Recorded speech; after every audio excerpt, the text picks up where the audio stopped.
дараагийн дугаар татамөрөл. Тэгэхээр энэ удаагийн спотын дугаарт Заяа болор маань олцсон байгаа.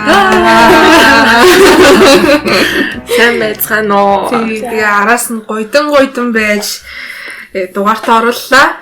Би тэгэл орё л гэсэн шүү дээ. Тэгтээ яг нэг цаг мэг гэсэн яг л. Цагаас гадна холбогдох аяг хэвчээстэй айгу. Нослол өндөртэй байдаг шүү дээ. Тэгээ давхрууцаал. Яа. Тэгээ гуравчин кофе шоп хийгээ тэгээ Монголын кофе шоп очиж ямар ч ямар дуутай юм. Амар дуутай шүү дээ. Тэр бүр Монголд байгаа бүх том сар ирсэн за хайгалаг тэрээс л толдог үү тий. Би бодсон. Би ялтчгүй бодоол байхгүй гэж бодлоо. Тэгээд одоо яг өглөөний цаг магаар ингээд нэг хүмүүнээс гойгаад нууц болон хийвэл яг боломжтой юм тэр гэж ярьсан л та. Тэгээ одоо бид гурав Зяалрын гэрт ирсэн дугаараа бичиж байна. Сайхан гэртэй юм аа. Баярлалаа. Эвэр шал эфирийн олоод очсон. За баярлалаа. За энэ бичлэг гэхээс өмнө яаж ганцаарч ирсэн та нар мэдэхгүй байна. За өөрөө ихлээр товчхон танилцуулвал. За намайг Батгөө гогтой Заяа Бодлор гэдэг. Би Монгол Германы хамтарсан технологийн их сургуулийг энэ жил 2020 онд үйлдвэрлэлийн эдийн засагч, менежментийн инженер гэдэг байгаа тий. Товчхон хэлбэл industrial engineering гэсэн мэргэжлэр төгссөн тийм хүн байна. За энэ дугаарын формат болохоор бас өөрөөр явагдана. Тэрний юу гэхээр бид хоёр Заяа болроо дараагийн дугаарт орно гэдгийг аль хэдийн хүмүүсийн инстаграмаар мэдгэцсэн. Тэгээ Заяалаас асуулт зүйл байна уу гэдэгт асуулт цуглуулад тэгээ тэн дээр бид нар шүүж аваад өөртөө бас нэлээд гой аюу хүнд за хүнд нь шишээ тийм сонирхол татгууз асуултууд нэмээд сохороо. За эхний асуулт нь дээр эхний асуулт нь болохоор инстаграмаас ирсэн асуулт байгаа. Тэгээд танаа сургуулийн төгсөгчнөр хэдийн хэлтэй төгсдөг вэ гэдэг асуулт байсан. Тэгээд таны хувьд хэдийн хэлтэй төгсөв? Манай сургуулийн төгсөгчнөр бол яг за 3 хэл юм уу баттай. Монгол хэл нь бол мэдээж байгаа тий. Англи хэлийг хичээл дээр англи хэлийг үзэж байгаа. Тэгэхээр англи хэлний мэдлэг бол нэлээд сайжирдаг байх гэж би боддог. Тэгээд дээрэс нь герман хэлтэй болоод ингээд төгсдөг байгаа. Миний хувьд болохоор би нөгөө нэг 10 жилдээ Орос сургууль сурж исэн. Тийм болохоор Орос сургуульд 10-ад жил сурсан болохоор орос хэлний мэдлэгтэй. Тэгээд англи хэлээ бас хажуугаар нь ингээд сураад явж исэн болохоор ингээд англи хэлтэй. Герман хэлийг бол GMIT-гаас сурсан. GMIT сураад хажуугаар нь бас нөгөө семестрээр Герман явхад Герман дадлага хийхэд ерөнхийдөө Герман хэлний мэдлэг бас сайжирсан байх гэж бодож байгаа. Тэгээд давхар нөгөө солонгос юмнуудтай айгу сонирхолтой болохоор үдсээр агаад сураад явж байгаа. Тэгэхээр description уушгаар нэг бол германаар хичээл, нэг бол орсоор хичээл, нэг бол солонгосоор хичээл би юу нэг хэлээрээ бичихгүй бодоо би тэгээд одоо C translation гэдгийг харж иж ойлгоод шүү дээ. Яа. Дараагийн асуулт болохоор яагаад Facebook, Instagram-аас та далга болчихвоо нэг хэсэг. Тэгээ тэрэн дээр би бас холбоотой. Би ингээд нэг мэдсэн чинь ингээд Заяа Боллор гэдэг Instagram байхгүй болсон мэт нэг өдөр энэ нэг стори орж ирдэг дээ яагаад далга болчих. Тэгээ яагаад ч байхгүй заяа. Facebook-ээр ч гэсэн сайгаад ерөөс алдахгүй. Энэ юм ирүүл болов гайгүй болов гэж амар анзаарсан шүү дээ. Герман ч олоо юу байсан. Тийм намайг Германд ахад 12 сарын үед тэр үед амар депрессийн үе байдаг хгүй. Угаасаа өвөлжээ аяг хэцүү байд шүү дээ. Над руу нэг мэйл ирэхгүй амар нэг онголгод үзчих юм арилгуу над руу бичсэн байсан. Чи минь зүгээр үү гэсэн. Тэгээ харчаад надад аяг хөөрхөн санагцсан бүр. Тэр би бүр нэг харин цагтлж байгаа амар их юм зүгээр байгаа гэж найдаа гэдэг Instagram бүх юмнууд ингээ хаацсан байна гэдэг зүс. Тэгээ би бас өстө баярлалаа одоо юм бичиж байгаа баярлалаа гэх хэрэг бичижсэн. Тэгэж хаагаад идэв юм тэгэж хаадаг хүмүүс байд шүү дээ тий. Юу нь бол байдаг тэгэл байсан. Яагаад тэгж хаагаад идэв. Энэ жоохон одоо дээр маргалгаатай ярьж байгаа detox гэж ярьжсэн шүү дээ. Ерөнхийдөө тэрийг айгу баримталдаг гэх юм уу.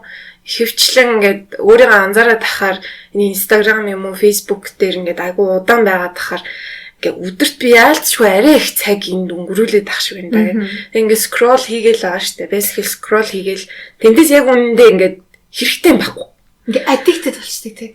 Тэг ингээд яг нэг ухаарчих юм бол ингээд эргүүлээд яваад ахаар би яг юу үзээд байна гэд тэгж бодонгуудаа би шууд устгачдаг байхгүй юу да бүгднгийн тэр чигт нь устгаад. Гэхдээ өмнө нь бол зүгээр deactivate хийчихэд буцаад нийцдэг гэсэн. Тэгээ саяхан ерөөсөө л таалагдахгүй болоод Instagram дээр тавьж байгаа сторинууд нь ч тэр хийж байгаа постнууд нь ч тэр за одоо тэр хүн харах бах та энэ хүнд ингээд харагдчих юмсан гэд нэг тиймэрхүү сэтгэл төрүүлэх гээд эхлээд ахшгүй нэг тэр чинь бас нэг төрлийн дарамт ингээд тэгэхээр би ингээд энэ зургийг хийчихэнгүүтөө тэр хүн жоохон сонио харагдаж магадгүй ингээд хийчих юм бол энэ жоохон сонио харагдаж магадгүй үүндээ зүгээр л би өөрийнхөө авсан зураг надад гоё харагдаад тэрийг л хиймээр идэг тэгсэн чинь за энийг харчих юм бол одоо энэ одоо юу хийгээд яваад байгаа гэж бодох юм болов гэд тэр нь бүр айгу уур хүргээд тэгээд бүр тэр чигт нь устгаад шинэ аккаунт нэгээ тэндээ одоо зүгээр л одоо ер нь юу ч хийсэн хамаагүй одоо би юу ч хийсэн тэрийг зүгээр л заяа хийдэг юм хийгээл явж ин да гэж харахад тийм хүмүүсийг бол авсан байна. Тэр бүр тэлцээд юм нөлөөлдөггүй яалтчгүй.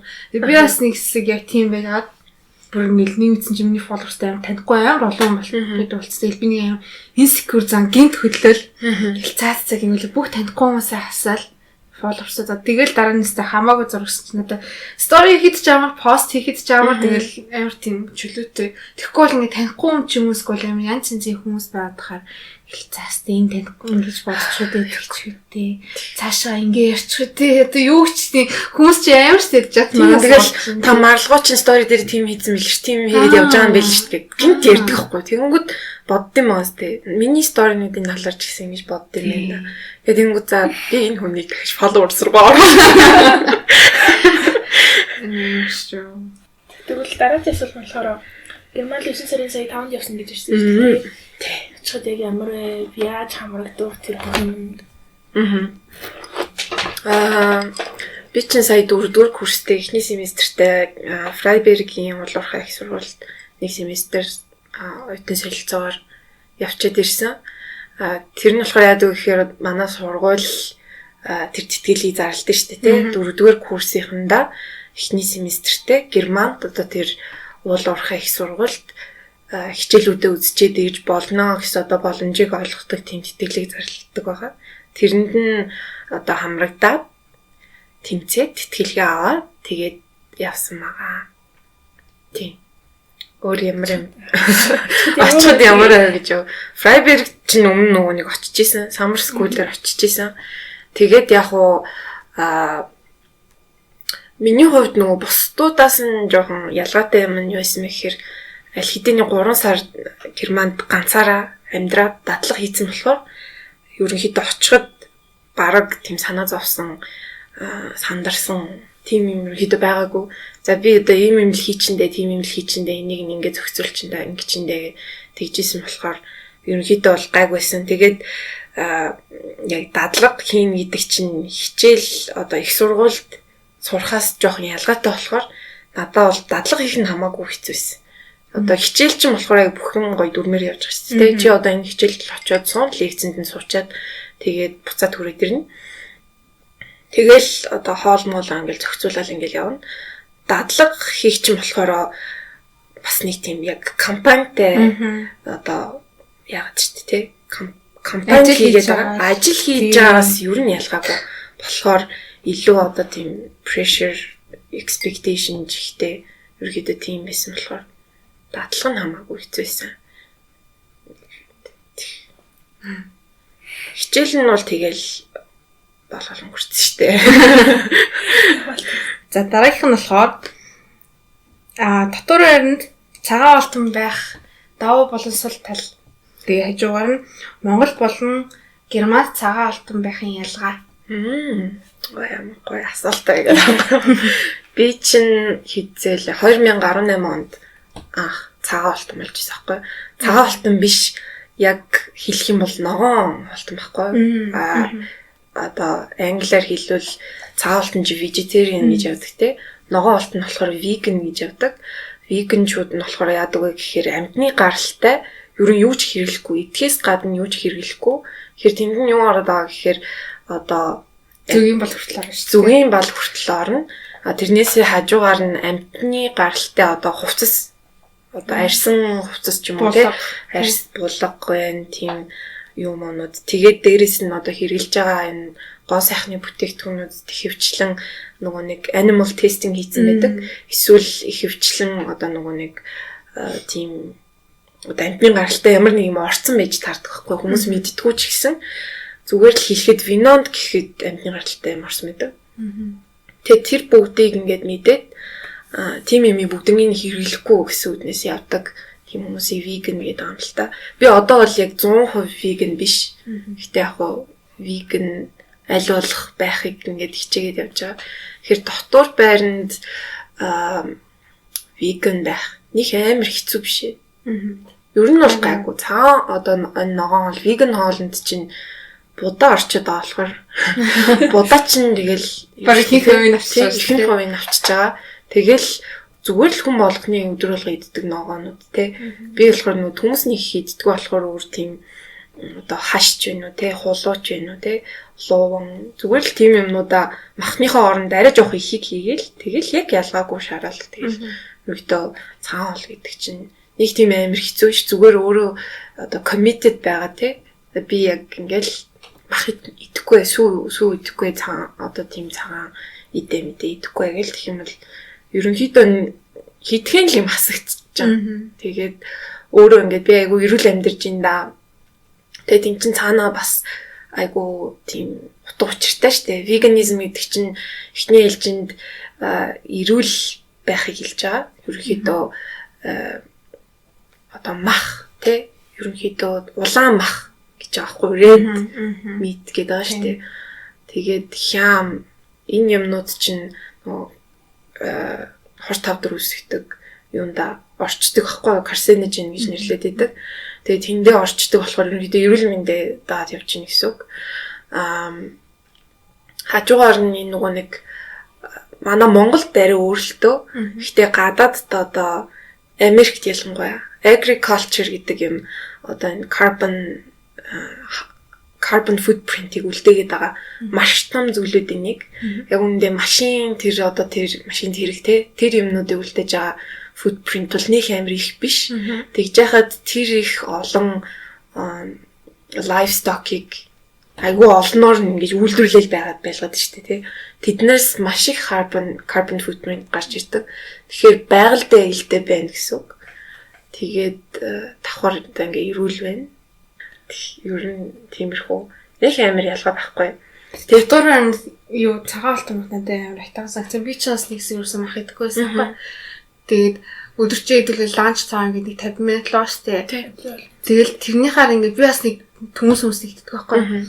Тэгээ дээр нэг ингээ мах идэхгүй болохоор ч амар амар цаа. Нэг хөлдөө махаа ирчний цаг авахгүй. Яг үнэндээ. Тэгээ хүмүүс болгон гэж удахгүй. Яг хурдан нэг бараг 20 минутанд 15 минутанд хоолыг илжиж байгаа байхгүй. Тэгээ тэр надад амар амаргүйсэн. Амар хурдан бол тэмэлж би бодож чинь тий. Ер нь айгүй хурдан болно.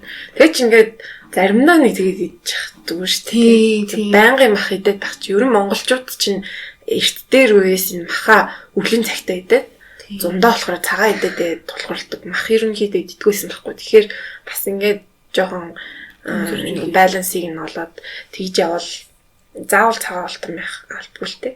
Ерөнхийдөө заримдаа ингэж идэв. Тэгвэл айгүй гоё хөнгөн санагддаг байхгүй. Тэг ингээд Монгол цагаан алтан бахарын гоё нэрийн ногоонод байдаг шүү дээ. Тэрхүү алт жоохон бага шүү дээ. Ер нь Германд ч бол амар гоё юмсан. Тэг шинэ төрлийн веган хоолнууд рецепи нэгээд нөгөө нэг Европтой ерөнхийдөө дэлхийд тий веганчуудын байх хамгийн гоё газрыг Герман гэж хэлдэг юм билээ. Ягаад гэхээр Германд веган хүмүүсийн тоо айгүй их байдаг. Зүгээр л одоо нөгөө нэг Фрайбергийн их сургуулийн Менса кантин нь штэ. Хоолны газар руу оронгууд цагаан хоолны хэсэг гэд бүр тусдаа байдаг штэ. Чи орж үзчихсэн үү? Мэдгүй орхын үед орж ирсэн фэйсбүүк сонирхсан байхгүй. Тэр бүр тусдаа өрөөнд байдаг байхгүй. Бүр яг vegetarian section гэд. Тэгэл тэнд нэлийн олон хүн үйлчилдэг. Тэгэхээр хаасайгүй ер нь хаач орсон vegetarian option гэдээ бийж идэг. Ерөнхийдөө тэр нь айгу дэлгэрсэн нь айгу гоёхгүй. Тэгээд идэх хоолны одоо тэр юм хамаагүй их. Тийм байдаг. Яг тэр vegetarian vegan хоёр гэдэг цаана яг гол ялгаа нь юу юм бэ? Vegetarian болохоор зөвхөн мах идэхгүй гэж байна. Тэрс л өндөг бол тэгэхээр өндөг загас одоо сүү бяслаг тийм юмнуудыг бол идэж болно. Vegan болохоор алийг нь идэж болохгүй. Ер нь амьтнаас гарч байгаа амьтантай холбоотой бүх юмнаас татгалзаж байгаа гэсэн. Тэгээ хоолны тийм байд юм байж одоо ингээл хувц хэрэглэл ч юм уу тийм одоо ингээл хүмүүс чинь нүүр бутан тэдний тал дээр асуудал. Одоо яг ийм хөө mass product дээр чинь юу гэж амар ирдэг гэсэн нь sustainability fashion тийм product. Ер нь нэг олоод байх ч нэг бас хэцүү биш л ах л та. Тийм. Тэгээ одоо нөгөө нэг thrift shop гэдэг аа штэ. Эдрий чинь бас ингэ sustainable-д оруулаад байгаа гэж байгаа. Тэгээ тэрийг үуч чинь ер нь орно штэ. Тийм. Гэхдээ тэгжснаас зүгээр л баг хувцас хэрэглэсэн нэр юм болоо. Зүгээр л яг хэдийн хувцастай би ч тийм биш л те. Гэтэ ерөнхийдөө тэрийг одооноос ингэж жоохон багасгаад явах нь бас зүгэл байх гэж бодож байна. Яагаад тэгэхээр одоо энэ H&M те Zara энэ том дэлгүүрүүд чинь зүгээр л гэд бүр шахаад идэг те дэндүү хувцас хамгийн хямдханаар зарж одоо ингэж шахаж байгаа. Тэр нь бас жоохон буруу юм шиг санагддаг. Яагаад гэхээр тэр чинь бас л үйлдвэрлэх гэж нэлээх одоо байгальд илтэй биш шүү дээ. Тийм олон хувцас энэ зэрэг үйлдвэрлээд байна гэдэг чинь. Тэгээд нэг хүнд ногдож байгаа хувцасны тоон яа тийм их байгаад байна те. Тийм тэгвэл тэрийг ингээ үйлдвэрлэж байгаа тийм нөгөө labor айгуу доор орнод байгаа нэгдхийг хэлж амар цөөн цалингаар хийлгдэг гэж байгаа. Тэгвэл нэг цамцыг хийх гэж 20,000 тоннос ашигладаг гэлөө 20,000 ч тий. 20,000 литрээс нэ. Би тэрийгсээс зүгээр л амжигтай. Йоо. Тэгэхээр хувцас. Тэр жоохон одоо бодож эхлэх хэрэгтэй шүү. Харин тийм. Хүнд яг үнэндээ яг адилхан пудулг 20 шиг хэрэггүй байхгүй тий. Зүгээр за нэг дуртай, гоё, чанартай пудулг 2 3 байхад уг нь бол хангалттай шүү. Тэгэл тэгж яхад бол ер нь бол одоо тийм манай ер нь хүн болгон тий хямдарчин бодол гүйж очиод авах гэдэг зантай шүү дээ. Тэр зам бол бас энэ sustainability-тэй нэлийн холбоотой гэж боддоо шүү дээ. Тэгээ дээрэс нь одоо энэ нөгөө нэг гоо сайхны юмнууд гэсэн шүү дээ тий. Тим юм дээр бол судалгаа хийчих болдгийг.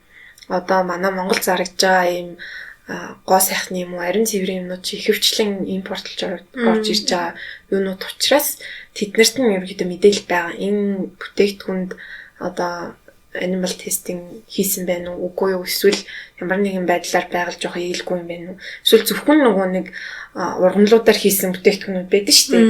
Тим юм бүр авмаар байвал тим юмч байж болно. Vegan animal testing хийгээгүй гэдэг уг нь бол тийм шошиг мошиг ингээ байж байгаа байхгүй. Германд бол бүх юмд тэр нэг ингээ vegan animal testing free гэдэг тиймэрхүү юмнууд ингээ бэждэг. Гэхдээ Монголд бол би бол тэрийг зүгээр л дэлгүүр орчвол нэг юм аваад тэр 20 нөгөө ingredient шүү дээ. Бүгднийг ингээ уншаал төгсчдөг гэсэн. Тэгээд ингээ зарим юм мэдэхгүй шүү дээ. Бүр хим юмнууд явж шүү дээ. Тэнгүүд тэрийг ингээ утсаараа хайгаал энэ юу юм ингээл. Айгуу ер нь жоохон шопинг хийхэд илүү их цаг авдаг гэсэн. Тэгээд тийм юмнууд авангууд би нэг зөв юм хийгээд байна гэж бодоод ерөнхийдөө сэтгэл санаач жоохон дээшлэн л дээ. Тийм. Нэг үед бол тийм дэлгүүрүүд Монгол нэлийн байдаг болцтой тэр. Гэр ямар дэлгүүр лээ? Animal testing хийгээгүй гоо сайхны бүтээгдэхүүн ч нэлийн зардаг болсон. Тийм. Ойрын үед ерөнхийдөө тиймэрхүү байдлаар маркетинг хийж байгаа газрууд байна тийм. Ерөнхийдөө тиймэрхүү байдлаар маркетинг хийжвэл яг би ингээд sustainable амьдрмаар байна гэсэн хүмүүс одоо Монголд ялангуяа хамаагүй их болчлоо шүү дээ. Ингээд мэддэг тий. Тэгэнгүүт тийм юм ингээ хайж эхэлдэг байхгүй. Одоо энэ бамбуу toothbrush ч юм уу тий. Тимийг л авчмаар би юм пластик шүднээсээ завмааргүй гэх юм бол хайгаад үзэх юм бол да Монголд зөндөө байна. Тэгээд тэр нь ингээд гоё дэлгэрэл яваасаа. Тэгээд бас жоохон үнэтэй байдаг л та. Тэр нь нэг жоохон downside юм уу? Гэтэ үнэтэйгээ бас барьдсан шиг санагдсан шүү дээ. Тийм надад бол нэг юм шахмал савн байдаг шүү дээ. Ингээд пластик савн дээрээгүй гэж хаад гаргацсан монголчууд одоо өөрсдөө үлдчихэж таалаад энэ тэр. Би сая тэрийг авч хэрэглэж үзсэн аахгүй юу? Тэгсэн чинь энгийн шампанаас арай удаан хэрэглэж байгаа юм санагдаад яг үнэн нь мэдээж илүү байгаа ч гэсэн. Тэгэхээр яг хүний сонголтолтой тий. Би хямдхан юм авмаар байна уу эсвэл чанартай юм аа тэр удаан хэрэглээд надад тэр нөлөөлөл нь илүү үүснэ шүү дээ тий. Тэгмээр нөө ихэнх хүмүүсийн одоо майндсет нь одоохондоо бол хямдхнаа авъя гэж л бодож явж байгаа. Гэхдээ ерөнхийдөө тэр нь өөрчлөгдөж байгаа нь жоохон бас анзаарагдаж байгаа. Тийм. Ядаж нэг шат дээлж байгаа нь прогресстэй байгаад байгаа юм байна тийм. Доош л уруудж ийсэн тий. Тийм. Тэгээ Монгол нийтийн гоо plastic free team grocery teams доортолч тий. Явч тийм үү гялгар ямгүй өөрсдөө ингэ нэг шилэн самаа ингэ барьчиж тийм тааш. Тэр гэр эко члээ тэр зүгээр тийм Walnut мөнтний шууд ингэ грамла шилтэйгээ барьчиж авдаг.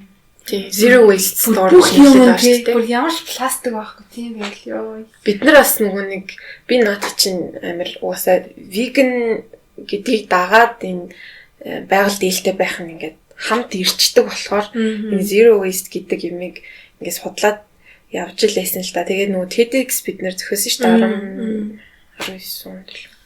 Зээлээ.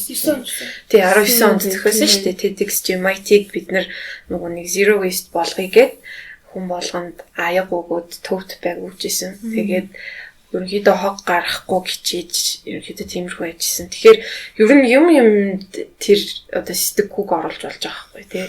Зүгээр л ивент зөхөх ч гэсэн та нарт нэг удаагийн аяг өгмөөргүй байна. Та нар энэ аяга дахин хэрэглээд яваа гэх юм бол яг тэр мессежийг нь цаана хэлчихвэл чи юм байт юм шүү дээ. Манай тав дахь асуудал болохоор бас Instagram-аас ирсэн асуулт нь болохоор өөрийгөө хэрхэн нээх вэ гэдэг асуулт байсан. Ингээд их нэг англи дээрээс юм ингээ монголоор орчуулад ингээ яасан. Өөрийгөө хэрхэн нээх вэ гэдгийг одоо introvert хүн юм болов уу гэж би өөртөө бодсон. Тийм. Манай сургуулийн биш таньдгүй хүн бас байсан болохоор лавлаа асуулт. Тийм. Чиний тэндэг хүн баг. Эсвэл чамаа тэндэг хүн баг. Чи мэдгүй. Хин болоо. Би ч өөр introvert шүү дээ.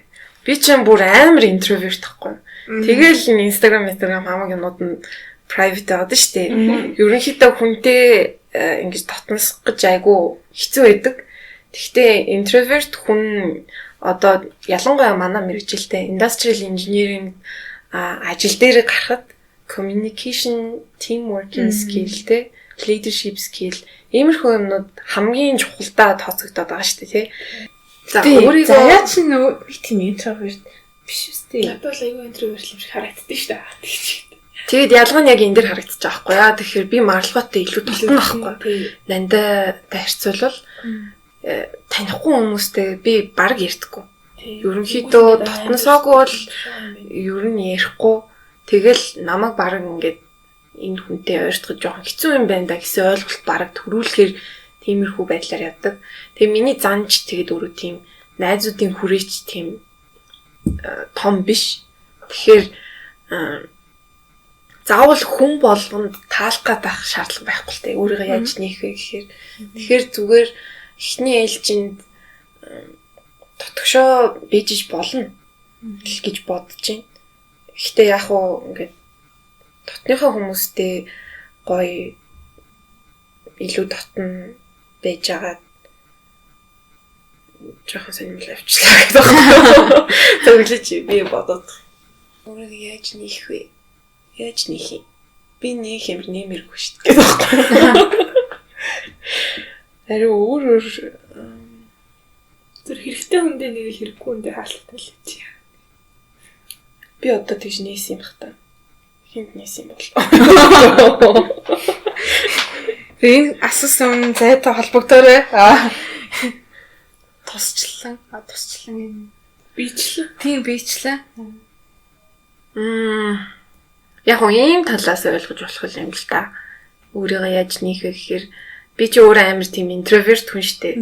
Тэгэхээр өөрийгөө илэрхийлж байгаа миний аргууд нь болохоор тэгж амар хүн болгон дээр очил үгүй сайн уу та юу хийж ин ингэж ин гэл ингээд байхгүй.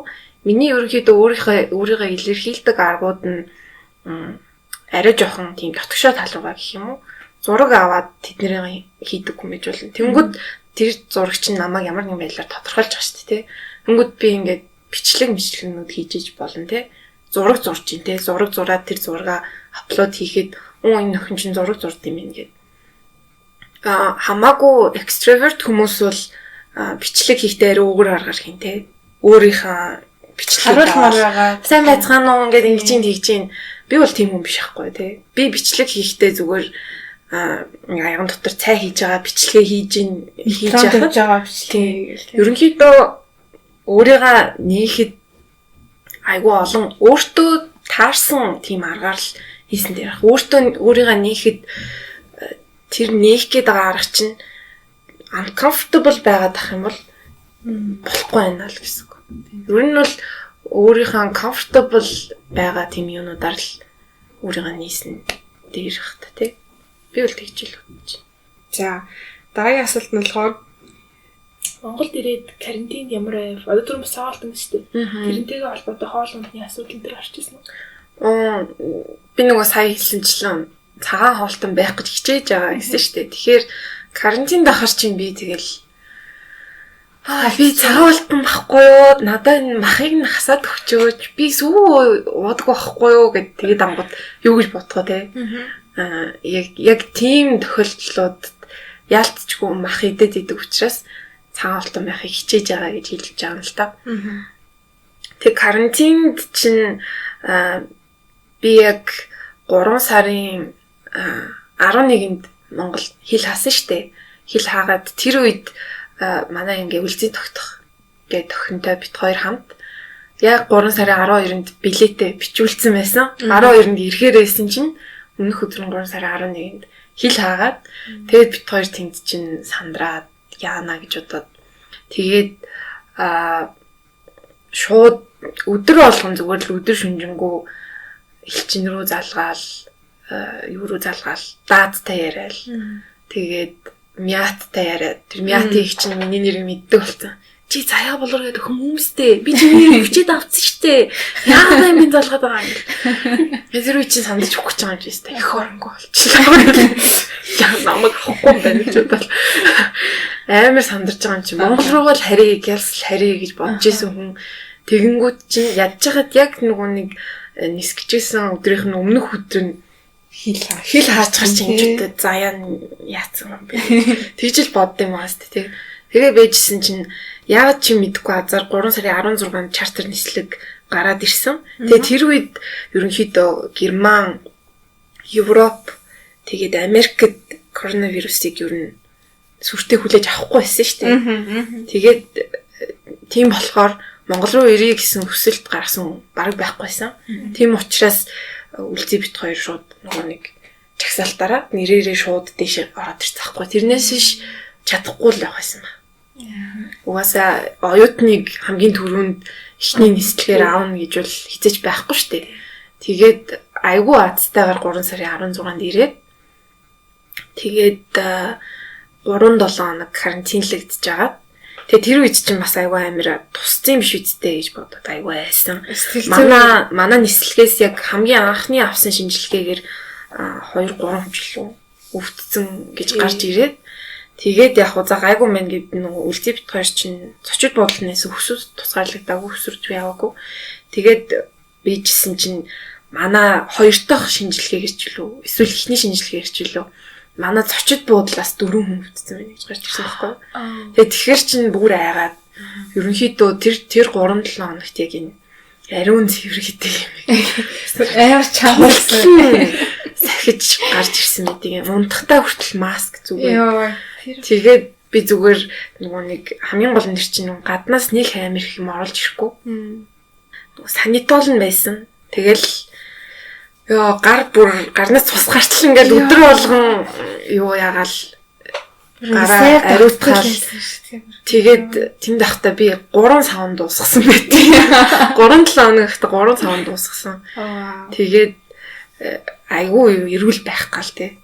Чацран нэг ч амар уусч штэ.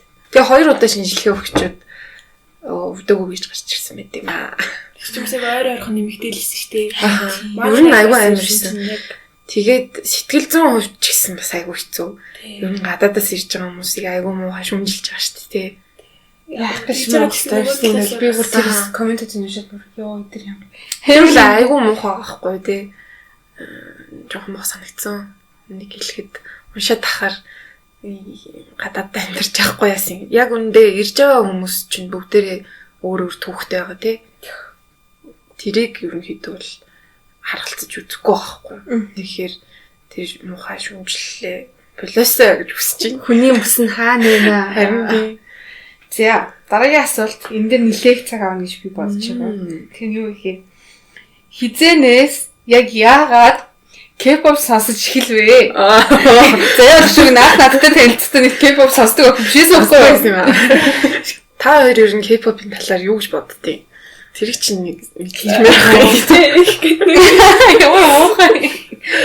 Яг л тэгэл тэрсэн. Улс улсын өөрийнх нь онцлогийг үзүүлж байгаа зүйл шүү дээ. Одоо шинэ K-pop гэдэг зүйлс ингээд дэлхийн тавцан солонгосын ямар амар алдартай болгож байгаа хэлээ тий. Сүүлд ямар амар хүчээ авч байгаа хэлээ.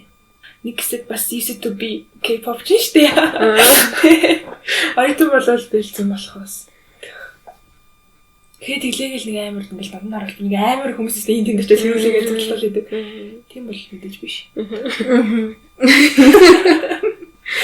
Яс тийм биш шүү. Би K-pop-ын талаар юу гэж боддог вэ гэхээр. За би ч нэг хэсэг K-pop сонсдог байсан үнэ хэлээ. Юу сонсдог байсан чи? Би ч бар 7 малтуудаа сонсдог байсан. Tiara. Tiara юу юм бэ шүү? Тийм Tiara-гийн үе. Тэгээ 21 эдрээр сонсдог. Тэгэл томлж үзэж нэг сонсоолцсон. Тэгээд одоо юу гэж боддог гэхээр яг солонгос жоос яг энэ чиглэлээр бариад хамаг ингээ мөнгө нь энэ дээр ингэж энийг дайрчин гэж яаж байгаа штэ. Тийм болохоор солонгостой айгаа энэ айгуу дэчүү зөв бодлого тэрээгаа ч гэсэн ингэ дэмжиж байгаа нэг айгаа айтайхан entertainment ингэ хөгжүүлж байгаа. Тэгвэл тэрнийгээ дагаад энэ ингэж талцаж хуваагдаж байгаа хүмүүсийн social media тэр зүйл нь амар юм бэлээ. Йой. За тэрэн дээр юу гэж ярих вэ гэхээр тэр одууд тэр ирж байгаа даамтууд амар хэцүү юм шүү байна. Би тэрийг айгүй ойлгосон. Хүмүүсийн ярианд сонсгоод тааж. Тэгвэл дараа нь болохоор тэр K-pop одуудын төлөө ингээд талтж байгаа хүмүүсийн комментүүд бүр амар юм билээ. Йоо. Тэгээд юу нь бол айгүй тийм зартай салбар юм бэлээ. Хилэн дагуулдаг. Тийм. Ер нь бол тийм шүү. Харин урлаг талаар нэрх юм бол яг л математик болсон юм байлээ. Яг ингээл хаана ямар structureтэй яаж явах вэ? Тэр нөгөө дууных нь нотууд, кордууд нь гэсэн математик болсон. Яг нот нь аль ноттой яаж гайгүй сонсогдох вэ? Яаж хүний ингээ гоё юу гэнтэй beat per minute л BPM гэдэг. Тэрийг яаж гоё ингэж дээшээ болохгүй яг тэрний шинжлэх ухаан бараг болсон юм шүү энэ чинь салбар тий. Тийм болохоор яг тэжгүй гэтээ надаа яг үнд хэлнэ ингээд яг сонсох гэхэр нэг бүгдээрээ адилхан сонсогдоод байгаа юм шиг. Эсвэл ялгаж сонсч чадахгүй болохоор тэгдэг ч юм уу. Яг ихний ээлжинд би бас яг чамтай адилхан байсан. Яг энэ бүх дуунууд амар адилхан сонсогдоод байгаа юм шиг санагддагсан байхгүй. Тэгэхээр яг одоогийн байдлаар энэ K-pop-ыг төлөөлөд байгаа хідэн юм алдартай дуунууд байгаа дээ шүү дээ. Сонсоод үзэх юм бол яг адилхан. Тахилтан дээр нэг юм EDM орж ирээл дин гэл нэг орж ирэнгүүт хажуунаас нь нөгөө нэг дуулж байгаа нь амар чанга ингэж ингээл тэнгууд дундуур нь гинт нэг рэп орж ирэл дан гинт дроп хийгээл гинт дроп хийнгүүтээ ингээл bridge даа гэл нэрээ мэдээж хэрэг K-pop чинь music видеоор амар алдартай. Тийм. Music видеонд бол нэлээд нүсэр хийгддэг. Гэхдээ би ч юм бол яг K-pop-ыг мэдж байгаа штэ. Ерөнхийдөө мэдхгүй хүн гэж бол байхгүй. Ер нь ийм юм байдаг да. Хүн болгоны л ойлголт за энэ тэгэл нэг юм лээдэг да гэл бийж идэх. Би ч юм болохоор Big Bang 21 хоёрын фэн. Тийм Big Bang. Би ерөнхийдөө тэр хоёрт аягүй дуртай. Тэр хоёрыг гүйцэх хамтлаг ерөнхийдөө байдаггүй гэж боддог. Тийм. Одоо манай EXO ч гэсэн яг үндэ Big Bang-ыг үүсэхгүй байхгүй. Би бол тэрийг бол баттай хэлье. Big Bang ч бүр legends шүү дээ тийм ерөнхийдөө бол тэгж явж байгаа. Би тэгтээ нөгөө нэг K-drama айгүй үздэг. Гэтэ нөгөө үзэхдээ амар алдартай болоод байгаа тийм юм дээ шүү дээ. Юм бэ? Гинт амар подкаст хийсэн чинь гинт Манай гэрт чинь ямар их чимээ гарт юм бэ гэж боддоо. Яг ингээд подкаст хийхээр ингээд чимээ амар анзаардаг болчихсон тий. Чанга зүгэл Бүгд дээр ингээд анхаарал төвлөрөөд тугаалч нэрээсээ хөргөч ундраач юу. хөргөч ундрaalгасан шүү дээ. Тэгээд хөргөч амар дуурайд болдог тэгээ. За тэгээ юу вэ? Big Bang гэх байсан. Тэгээ K-драма үздэг байхгүй. Гэтэ нөгөө хүмүүсийн үзээд идэг тийм амар алдартай драманууд нь штэ. Тэднэрээс илүү бүр цаана нь айгуу гоё драма. Underground. Тийм одоо underrated. Тим драманууд байдаг байхгүй. Тиймэрхүү юмнуудыг үзэх дуртай. Ингээд үзэнгүүд надад нэг сургамж үзүүлээд байгаа ч юм уу эсвэл айгуу тийм гоё тиймэрхүү юмнууд үзэх дуртай байхгүй.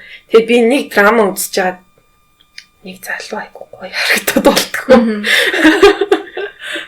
Тэгээ хайгаад үзсэн чи EXO-гийн гишүүн пэйж таарсан байхгүй. Тэгээ би EXO-ч мэдчихэж штэ. EXO-г мэдгүй хүн баг байдгүй л баг.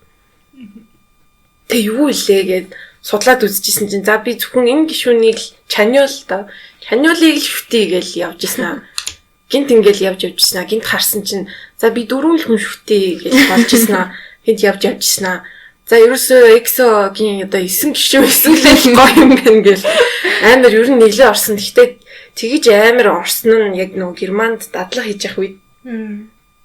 Тэгээд яг яасан бэ гэхээр Германд чинь би яг анх удаага нөгөө нэг ингэж ганцаараа тий таньдаг хүн ерөөсөө байхгүй. Ерөөдөө айгүй хэцүү байсан үйл дээ тэр 3 сар дадлага хийж явах үед бүр тэрнээс гадна би бүр нөгөө эхний 2 сарда цалинж байхгүй. Цалингаа авч чадахгүй. Нөгөө нэг бичиг баримтын асуудлаас болоод цалин байхгүй. Тэгэхээр би яг тэр эхний 2 сар амар өсөглөн байдалтай байсан байхгүй. Айгүй хэцүү байсан. Ер нь бол нэлээд хэцүү байсан үед нэг байхгүй. Тэгээд тэгэнгүүт тэнд чинь ингээд гараад уулзчих ч найз байхгүй тий. Тэгээд аав ээжтэй одоо ингээ хэлээд тахч бас юу юм тий. Тэгж яхад чи ингээд нэг инээлгч тий намайг нэг инээлгч тийм юм хэрэгтэй болж байгаа юм чинь. Тэгээд тэгэнгүүт яг л айгуу гоё тийм комфорт болж исэн. Яг тэр хэцүү үед таарсан одоо EXO-ч биш өөр хамтлаг байсан бол би тэрээр хамтлагт л орсон юм. Ерөнхийдөө хэцүү үед надад таарсан тийм юу болоод л би одоо ингээд тэгэл ерөнхийдөө бол тийм л төвхтэй. Тэгээ одоо бол жоохон галзуурчаал явж байна. Тийм. Гэтэ энэ K-pop чинь бас аюу сонирхолтой байхгүй тий. Хүнийг одоо зүгээр л Америкийн энэ western media-гийн юунд ингэж амар орох чинь нэг тийм амар түгээмэл биш шүү дээ тий. Энэ яг хараад ах юм бол амар сонирхолтой. Энэ яг маркетинг энэ яг яаж хийгээд байна тий. Эсвэл яг ямархуу байдлаар энэ сонсогчтойгоо үзэгчтэйгээ фэнүүдтэйгээ харьцаад энэ их revenue одоо энэ их орлого орж ирээд байна гэдгийг яг судлаад үзэх юм бол амар сонирхолтой байдаг хгүй. Одоо жишээлбэл хамгийн алдартай boy band гэж яваад байгаа шүү дээ. BTS маркетинг амар ухаантай байдаг. Тийм хамтлаг байгаа. Манай EXO дээр бол хинч маркетинг юу ч хийдэггүй. Энэ SM гэдэг компаниг шүтэж хэрэггүй шүү хүмүүсээ. Манай EXO ерөөсө тоодгүй. Тийм, ер нь аюу хэцүү. Компани амар нөлөөтэй. Тийм, ер нь компани нэлээд нөлөөтэй байхгүй. Хэрвээ одоо EXO-д нэлээд амар гоё маркетинг хийсэн байсан бол BTS-тэй жоохон тэнцвүүдүүл явах байсан байх гэж би боддог. 10 минут над руу ингэж битгий дайраарэ. Ер нь бол энэ шүү. Би EXO-гийн маркетинг хэр хийдгийг юм гэдэг мэдчихэж байгаа болохоор. Гэтэ BTS-ийг эсвэл одоо өөр тэгж мундаг юунуудыг хараад ах юм бол western media-гийн хийж байгаа маркетингаас харьцуулахад хамаагүй гоё байдаг. Одоо зүгээр л альбом биш тий. Альбом гэдэг чинь зүгээр л нэг юм CD-гийн юм пластик юмд хийгээл авдаг юм биз дээ тий.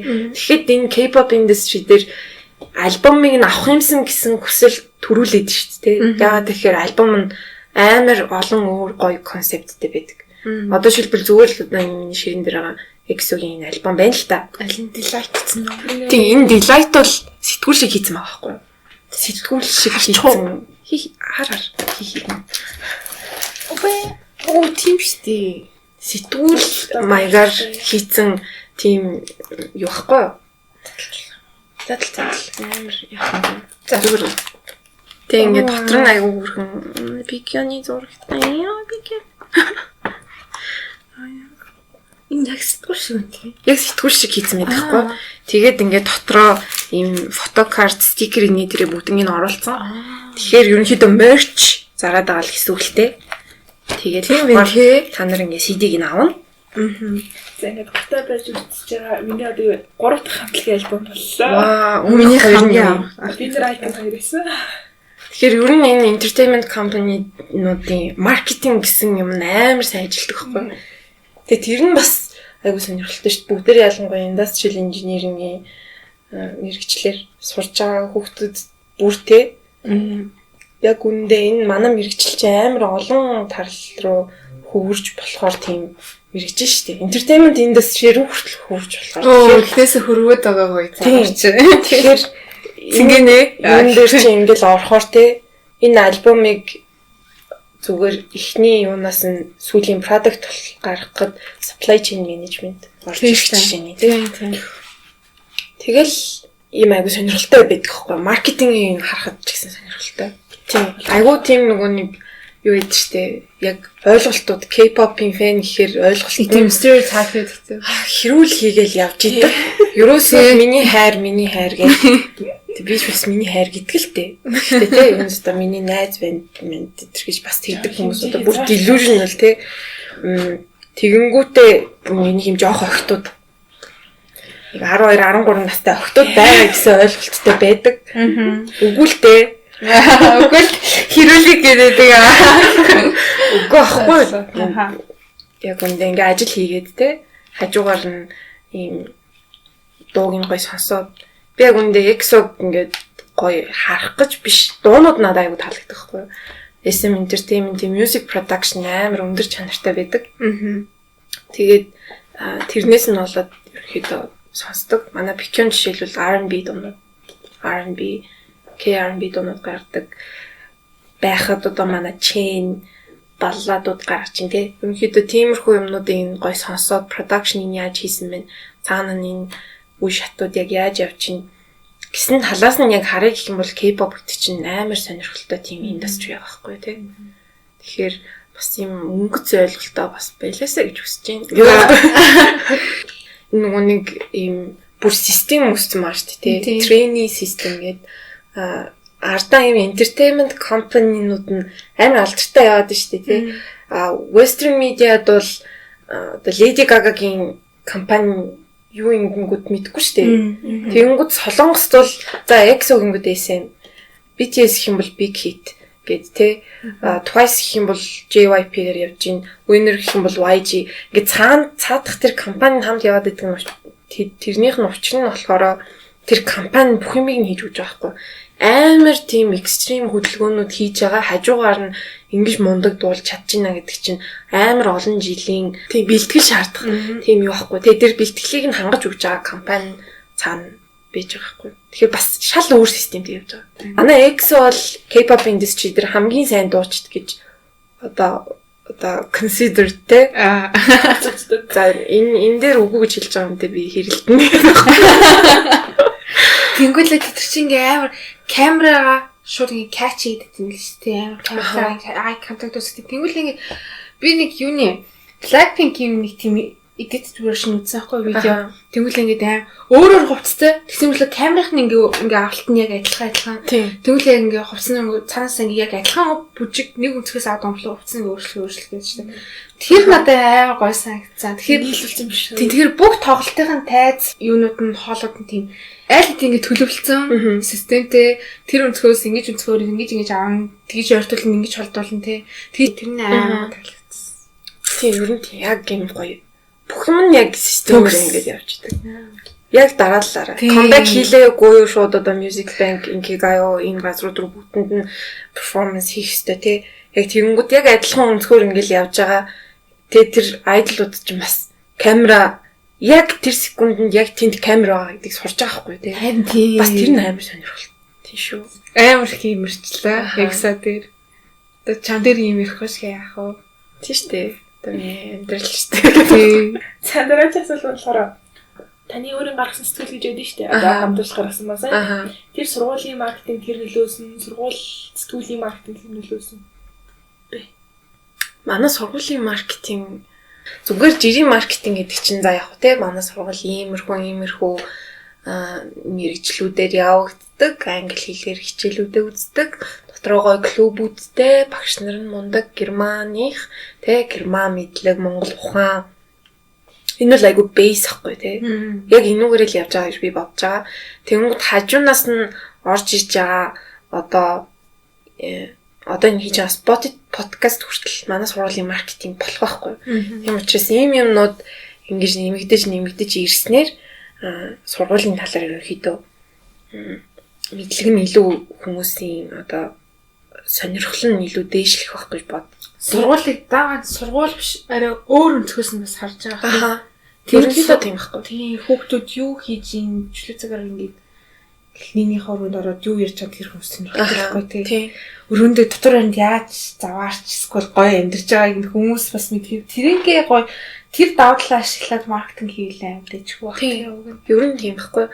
Нөгөө нэг одоо зүгээр л 10 жил төгсөж байгаа оюутнуудын мэддэг их сургууль дотор жимайт байхгүй байхгүй. Шууд ингэж толгонд нь орж ирэх нэрүүдийн дунд жимайт ерөнхийдөө явж явах хэрэгтэй байхгүй. Яг тэр нэрийг тараах нэмийг яг ямархуу байдлаар хийвэл дээрвээ тэнгууд бас айгуус юм байна. Тийм кампайн үүсгэл гоё юм шүү. Тэ одоо нэг санийхс нэг сонгуулийн өглөө хийсэн шүү дээ. Өглөө тийм одоо нэг өв эрдэнэ гэдэг байгаа шүү дээ. Тэр тиймэрхүү кампайн үүсгэл хүмүүст илүү гоё хүрх юм шүү. Тийм. Одоо ингэж тараах юмнуудыг хийх хэрэгтэй байх л та. Би тэгээд сэтгүүлийнхаа бол ерөнхийдөө сургууль дотор л тарагдаад идэв шүү дээ. Манай сэтгүүл чинь. Тэгэхээр иймэрхүү юмнуудыг манай сэтгүүл одоо манай сургуульд ирж байгаа зочид байгаа шүү дээ тий. Янз бүрийн байгууллагуудаас компаниудаас ирж байгаа зочдод одоо бэлэг болгож өгдөг гэж байгаа байхгүй. Тэгээд тэрийг манай сэтгүүлийн ингээ гоё маркетингээр ашиглаж байгаа юм байна гэд би өөрөөдөө тэр нэг бэлгээр өгдөг гэдгийг сонсчод айгу баярлсан. Яа тэгэхээр манай сэтгүүлийг онгоолгоод үзэнгүүт GMIT гэдэг нь ийм мэрэгчлэлээр заадаг ийм тэдэн кредит цуглуулах ёстой гэсэн мэдээлэл байхгүй ч гэсэн энийг уншаад үзэнгүүт оюутнууд нь ийм хийд юм байна. Ийм клубүүд байд юм байна. Тэгээд энэ хүүхдүүд чинь ингээ хоорондоо ингэж ярьд юм байна. Уран зохиолын ийм юмнууд хийд юм байна. Зуны сургуулиар явд юм байна. Гэсэн тийм юм гараад ирчих байхгүй. Тэгээд GMIT гэсэн сургууль байд юм байна. Гэсэн тийм мэдлэгтэй л болох байх гэж боддоо шүү дээ. GMIT-ийн newspaper хийх гэж байна гэсэн зар явуулж ирсэн байхгүй. Тэгсэн чинь амар сонин хүмүүс ирж исэн. Би бол чимгүн бэлгийг ирнэ гэж юус бодоагүй.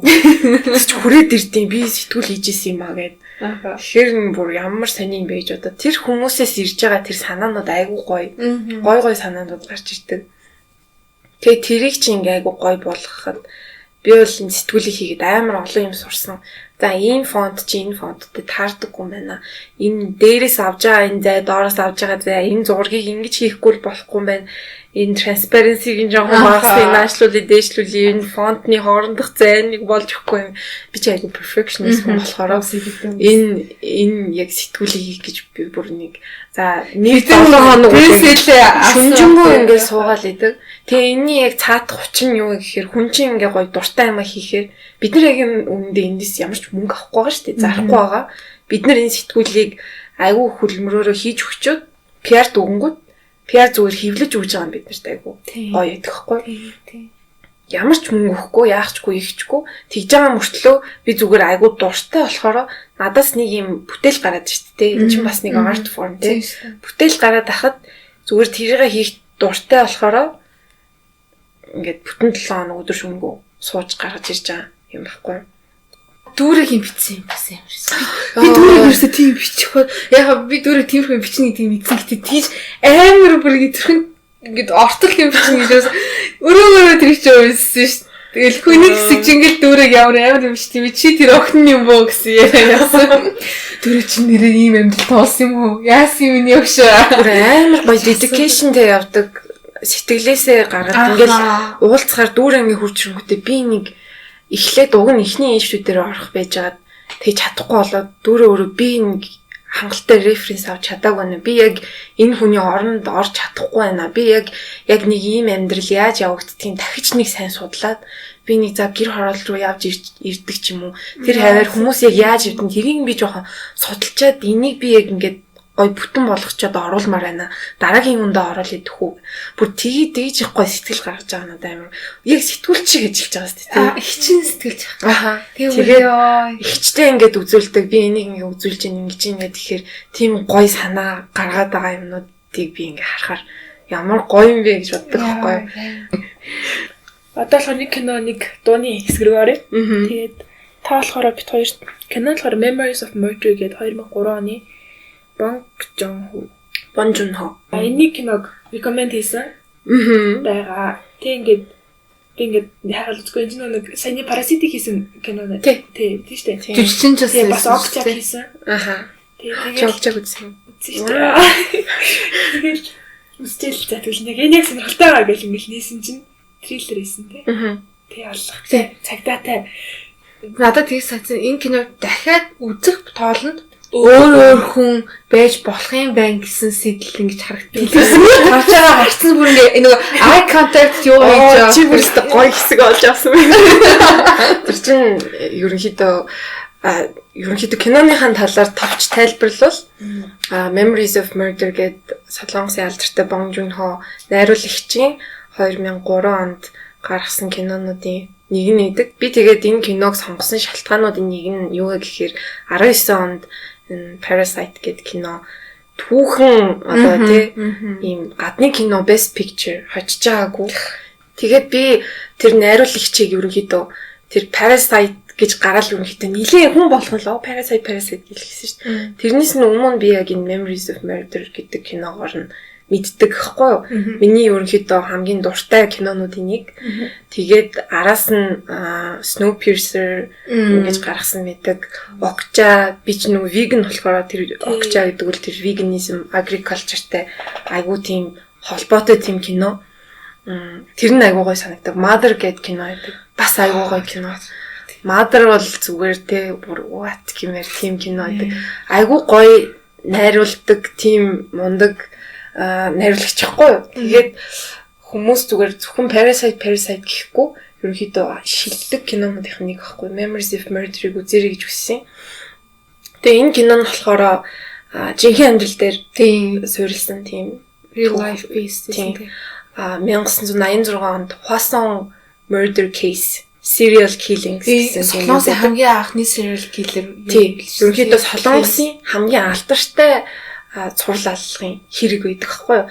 86 оноос 90 хийжлээ. Ерөнхийдөө тэр оны хооронд нэлээд олон хүнийг ингэж аллах үлдсэн тийм хүний тийм кейс байдаг байхгүй юу. Яг жинхнээсээ тэр Hwaseong гэдэг газар, Gyeonggi-do гэдэг газар яг тэр байдлаар тэр аллагуудыг хийсэн тий. Яг тэр хүссэн байгаа хүмүүсийн байдлаар айлхан маст тэр stalking-с гараад яг тэр аллага дээр суурлаад Солонгост амар олон кино хийсэн мэт гэхгүй. Signal гэдэг олон ангид кино байгаа. Tunnel гэдэг олон ангид кино байгаа. Бас айгүй олон тийм юмнууд хийгээд хүмүүс ерөнхийдөө үзэх дуртай тийм юмнуудын нэг. Тэгээд дээрэс нь дахиад энэ киног сонгосон шалтгааны нэг нь одоо хүртэл алуурч нь олдог байсан байхгүй юу? Ерөөсөө олдоогүй байсан учраас тэр кино угаасаа төгсгөлгүй байна. Олдоогүй учраас олдсон байсан бол төгсгөлтэй л байсан баг. Тэр үед алуурч нь олдог байсан байхгүй. Тэгээд 19 оны 10 сард алуурч нь өөр гарч ирээд би энэ хүмүүсийг алсан юм а гэж гарч ирээд сая яг түрүү жил 10 жилд Солонгосоор нилээн юм болсон байхгүй. Тийм. Hwaseong Murder Case-ийн алуурч нь олдчихлоо гэх. Тэгээд тэр хүн өөрөө аль хэдийн хоронд бэжсэн байж таарсан. Тэгээ гарч ирээд би ингээд ийм хийсэн. Та нарын тоолж байгаагаар бол 10 байна. Би 10 биш дахиад хэдэн алсан. Дахиад хэдэн гэсэн. Тэгсэн. Гэж ингэж гарч ирсэн мэт. Тэгээд бас нэг сонирхолтой юм нөгөө нэг Statute of Limitations гэж байдаг байхгүй юу? Тэр нь яадаг вэ гэхээр хэрэг үйлдэлээ 15 жилийн дараа хэрэгсэхгүй болдог. Тийм дүрм байдаг. Одоо хууль байдаг. Тэгээ Солонгосын яг тэр дүрмийн дагуу 30 жилийн дараа гараад ирсэн учраас тэр хүнийг энэ олон аллагыг үйлдсэн гэж ял идлүүлж болохгүй. Тэгтээ бас нэг одоо сайн юм нь юу гэхээр тэр хүн аль хэдийн шоронд одоо бүхэл одоо юу гэдэг лээ насаараа хоригдчихсэн тийм хүн байж таарсан байгаа юм л та. Тэгээ тэр нь бас айгүй сонирхолтой. Тийм ээ тий. Тэгээ тийм айгүй гоё кино байгаа. Тэгээ би бас чамтай адилхан нэг тийм амар детектив кинонууд үзээд байдаггүй амар мэдээж юм байдаг хгүй. Тийм. Детектив кинонууд нэг алуурчин байна эсвэл нэг юм уу нэг хүн юм хулгайчлаа тэгэл ингээл явж байгаа л тэгэл олддог тэгэл цагдаа нуаа мундаг тэгэл дуустдаг хгүй. Гэхдээ яалтчгүй өөрийнх нь найруулж байгаа аргууд айгүй гоё. Судлаад үзэх юм бол тэр нэг камерын үнцэг те яаж cinematography яаж хийсэн бэ? Хаашаа яаж харсан бэ? Бид нар ч нөгөө нэг art of film and photography гэх тиймэрхүү юмнаас судалдаг. Cinematography яаж хийгдсэн бэ? Ямар хөө байдлаар найруулсан бэ? Ямар юм дээр яаж editing яаж хийгдсэн бэ? Гэрлийг хаана тавьж ямар хүн дээр одоо highlight хийх үү те? Тиймэрхүү юмны талаар судалгаанууд нь ч гэсэн гарцсан байдаг. Видео эссейнууд гарцсан байдаг. YouTube-ээс хайгаад үзэх юм бол яг үзснийхэн дараа тэрг үзвэл бүр сонирхолтой. Над шиг гоё кинон сонирхолтой хүмүүс ивэл би бол тийм юм аяг үздэг байхгүй. Энэ яг яаж хийсэн болоод надад ийм сэтгэл үлдээгээд намайг яаж юм болгочихоо зүгээр л байсан зүрх сэтгэлийг харин тийм. Тэнгүү тэрний цаан чи аяг гоё. Дон болохоор end of the day. Би нэг хараа бүр ингээд тэрмэл багшаа контрсэн. Ийм дүүг комеди хийж байгаа юм гээл. Ашиг сонсдогоос үүдээ. Дуучнаа дөөр яг. Чи дуучныг мэддэм бэ? Саяар. Болохоор саяхан ингээд одоо suicidal болсон. Амиа гарсан байхгүй юу? Би K-pop industry-д бол аюу олон хүмүүс амиа олон ч явахтай нэлээд өдөр хүмүүс амиа орлоо. Тэгээ бүгдээрээ нэг depression, stress тэрнтэй холбоотойгоор амиа орлоо нэлээд юм болсон. Тийм яг энэ K-pop industry-гийн цаана наанан паланцыг цаана нь юу гэдэг лээ те? Тэр ихгүй гэлэнцэг цаана паланцаг сайн тийм би брэм. Гэхдээ ерөнхийдөө бол энэ хүмүүс чинь амар их дарамтанд ор ерөнхийдөө ажиллаж байгаа тийм хүмүүс. Тэгээд энэ Jonghyun гэдэг дуучин мэн болохоор Shiny гэдэг хамтлагийн 2008 онд дебют хийсэн Shiny хамтлагийн гишүүн нөхгүй юу. Тэгээд өөрөө болохоор аль дээрээс би энэ depression гэдэг юмнаас suffer болдгоо тий. Depression гэдэг өвчнөд гэдэг өөрийгөө аль хэдийн тодорхойлсон байсан тийм хүн байдаг. Өөрөө айгүй тийм эмзэг тийм хүн. Тэгээд гаргаж исэн дуунуудаас нь ч гэсэн харахад үргэлж тийм байдаг. Тэгээд 17 онд тэрнээсээ болоод өөрөө 17 оны 12 сард ингээд амиа хорлсон байдیں۔ Тэгээд ялц чугаасаа өөрийнх нь depression гэдэг юмнаас шалтгаалаад depression гэдэг чинь дотроо бас айгүй олон хүн байдаг шүү дээ тий. Chronic depression гэж байна. Одоо manic depression өөрөөр хэлбэл bipolar disorder гэж байна тий. Амар олон mental illness-үүд байгаа. Хүн болгоны стрессээс хамаарат ингээд иймэрхүү юмнууд байдаг тий. Тэгээд ерөнхийдөө өөрөө болохоор яг seasonal depression гэж онцлогдсон байхгүй. Тэгэхээр ингээд ийм давтагддаг үйлрэл юм уу ямар нэгэн давтагддаг юмнаас болоод тэр нь ингээд өдөөгдөд илүү одоо гутраад идэг тийм хүмүүс илэлж байгаа юм л. Тэгээ өөрөө болохоор өвөл болохоор илүү их гутардаг гэд өөрөө тэгж нэг радио шоу хөтэлдэг байсан. Тэгээд тэн дээр ингээд хэлдэг байхгүй ерөнхийдөө хэцүү байдаг. Ингээд өвөл болчоор би ингээд байж байгаа л гутраад эхэлдэг, депресстэд эхэлдэг. Ерөнхийдөө тэгж хэлжсэн. Тэгээд энэ дуу нь болохоор яадаг дуу гэхээр өдөр төгсгöd гэж орчуулагдсан шүү дээ тий. Нөгөө нэг Солонгос чинь 10 жилдээ айгүй амар их хичээл хийдэг шүү дээ тий. Нилээн их одоо манай монголчууд ч гэсэн ерөнхийдөө адилхан дуулах. Гэхдээ ер нь нилээн амар хийдэг шүү дээ тий. Тэр нэг шалгалтандаа өгөхгүй л их сургуульд орох гээд тэр нэг шалгалт өгдөг нэг өдөр байдаг байхгүй. Тэр өдрийн одоо өмнөх өдөр нь ерөөдөө тийм соёл гэдэг хэвгүй Солонгост одоо айдолууд те мундаг алдартай хүмүүс тэр шалгалт өгж байгаа хүмүүстээ одоо энэ дэмжлэг үзүүлдэг амжилт хүсье гэдэг те ерөнхийдөө сайн хийгээрээ та нар зөндөө хичээлээ тиймэрхүү яадаг. Тэгээд Jonghyun болохоор яг тэр сурагчдад зориулаад тэр шалгалт өгөхийн өмнөх өдрийн дуугаа татсан байдаг хэвгүй. Тэгээ өөрийнх нь бичсэн дуу өдөр төгсгöd тэгээд ямар утгатай дуу вэ гэхээр ерөнхийдөө амар ядарсан байгаа штэ хүн. Амар өдөржингөө бичлэгийн үзэд тийм. Ажиллаж ядарч гэртээ ирэхэд ямар нэгэн хүн те хинч байж болно. Ямар нэгэн хүн хүлээж авангуудаа тэр хүн өдөртөө одоо баг юу ч хийгээгүй болоод ядарсан ч гэж болно шүү дээ. Тэр яг depression-ээс болоод өдөрт нь хийсэн юм бүтэхгүй байсан ч юм уу, эсвэл дэндүү их ажилласан байсан ч юм уу, ерөөдөө өдөр нь бүтэхгүй байсан ч юм уу, гэртээ ирэнгүүт чимэн зөндөө их зовлоодоо, зөндөө их зүдэрлээдээ сайн ажиллаа гэж ингээд хоёр хилдэг үг байдаг хгүй. Дуун дээр нь сүгүү эссоё, чумаа, күсэн эссоё гэдэг ийм солонгос хиллэг байдаг хгүй. Ерөнхийдөө хүн болгон ажил дуусахад нь зөндөөлөх зүдэрлээдээ зөндөөлөх зовлоодоо сайн ажиллаа гэж ингэж хилдэг тийм одоо хиллэг гэх юм уу. Тэр үгийг ингээд дундаа оруулсан. Тэгж хилдэг тийм дуу байдаг хгүй. Би ингээд гэртээ ирэхэд намайг хүлээгээд авчдаг, чамдаа баярлалаа. Яаж ч ядарч ирсэн, ямар ч царайтай ирсэн намайг чи зөндөө их зүдэрлээд зөндөө их зовлоодоо сайн ажиллаа гэж хэлдэг чамдаа баярлалаа гэсэн тийм дуу байхгүй юу. Тэгээд би энийг ингээ нөгөө герман тахтаа сонссон, дадлага хийж явахдаа сонссон. Тэгээ бүр сонсчод амар уйлжсэн байхгүй яа тэгэхээр гэртээ ирсэн чи хүн байхгүй. Амар зовж ядарчаал гэртээ ирсэн чи хин ч авахгүй. Тэгээ би ингээл ядраал идэг ингээл айгу хэцүү аваад идэг. Тэгээд нөгөө уусаа цагийн зөрүүг суулаад гэлүүгээ залгаж чадахгүй. Айгу хэцүүсэхгүй. Тэгээд тэрийг би яг нөгөө цагиндаа тааруулаад олцсон тийм дуу юм. Тэгээд тэгсэн чинь яалтчгүй угаасаа бүр айгу сонсчол нөгөө солонгос хэл хальт угаасаа мэдчихэж байгаа шүү дээ. Тэрийг ингээ мэдчихэж байгаа. Тэгж хэлэхээр нь жонхын угаас айгу гоё хоолойтой. Тийм бүр comfort тийм айгу гоё хоолойтой тийм үү. Тэгээ тэр үед нь би яг Shiny-гийн амиа оролцсон тийм юм байна гэж мтээгүй.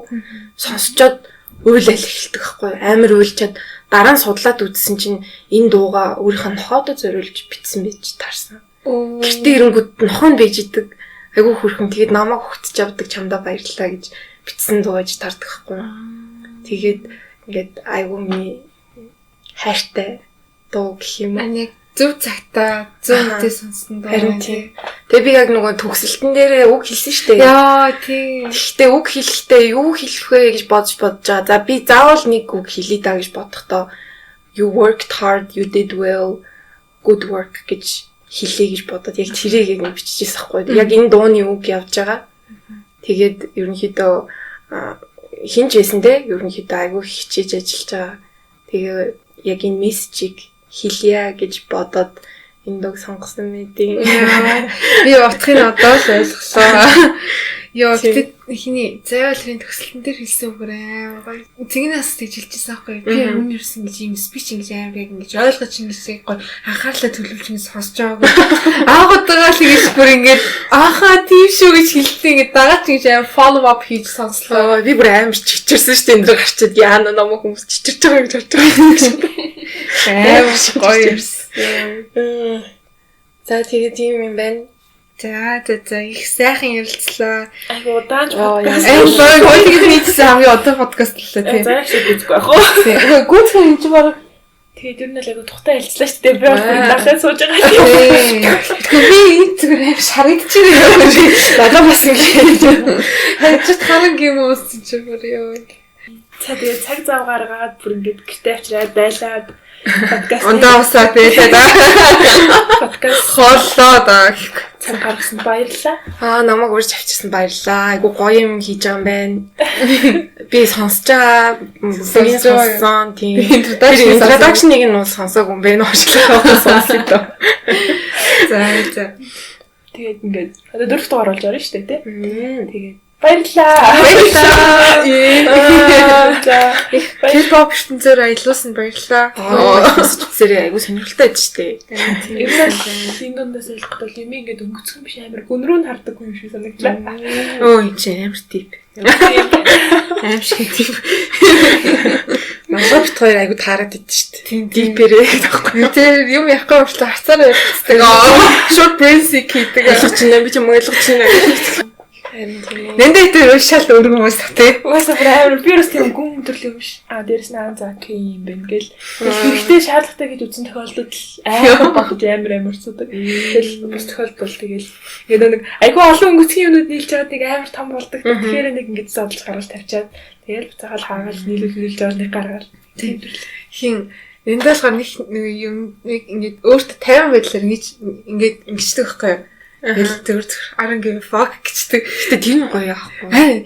Хоёул шиг өөс идэж тэхгүй шүү дээ. Хоёул бүр юу болгонд хоёулаа хамаатай ингээд perfectionist хүмүүс болохоор тэгдэг. Бараг шахуу энэ дээр яа усыг явж чинь гэх. Энд надаас зүгээр аяа залхаж байгаа юм. Тэгээ залхана яахгүй. Хүн болго өөр гэдгийг амар ойлгосон тэгээд надад ингэж яхад бол хин марлахад бол юм байгаа. I don't give a fuck. Гэтэ I don't give a fuck гэж байгаа байл надаас өвчсөн. Fuck өгчлөө. Би өгөөд чи өгчлөө. Тийм fuck гэвэл ийм фул хоёр хүмүүс подкаст хийгээд байна да. Гэтэ ийм хүмүүс ч ингээ хоорондоо зөгцөж байгаа байхгүй. Харин. Зөгцөж байгаа. Зөгцөн. Нөгөө асуудаас илэрэлдэж штэ. Аха. Тэрний пост хийх гэж чи юу болт гэж. Тэгэл дараа нь заад уучлаарай болоо. Уучлаарай. Хойл 7 хийж нийлж салаад байгаа юм. Хамгийн сүүлд уучлаарай гэж дуусталаа гоё юм да. Тийм ээ. За сайхан ярилцлаа. Тэглээ баярлалаа. Бараг хончмоорлээ. Хаал гэж өгөх юм байгаа сте. За ингээд баярлалаа. Баяртай. Бид яаж дуусгаа одоо хүртэл ярилцаагүй. Subscribe, like, comment down below. Линк нь оруулъя. За тэгээд Instagram-аар бидийг follow хийгээрэй. За яг follow хийгээрэй. За чин юу л private-аар авчлаа. Private гэсэн тэгээд явуулаад үзгүй. Та нар хэр хошоотойгоо үзсэн.